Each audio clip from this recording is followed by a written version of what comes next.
শোনেন ভাইজান, আপনাকে আমি বলি, আপনার ছেলে ওখানে গিয়ে যেন মাইয়া দেখে আবার দৌড় না দেয়। আপনি এটা খেয়াল রাখবেন, কারণ আপনার ছেলে যদি মেয়ে দেখে সামলাইতে না পারে তাহলে ওরে পাড়া দিয়া যাইতা ধরে রাখবেন। এইটা কোনো কথা? আমনে বুঝুন না কে, মাইয়া বেশি উঁচা লম্বা মোটা সোটা, আমনের পোলাই হলো দেড় ফুটটা। আল্লাহ জানে মাইয়া দেখে কোনো ঠিক থাকে না আমনের পোলায়।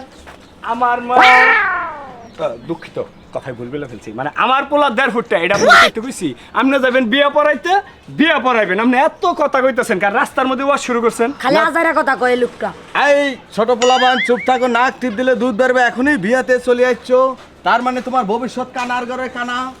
শোনেন ভাইজান, একটা কথা বলি, কারণ জামাই যেরকম মেয়েও সেরকম থাকতে হবে, নইলে বিয়ে বেশকম হয়ে যাবে।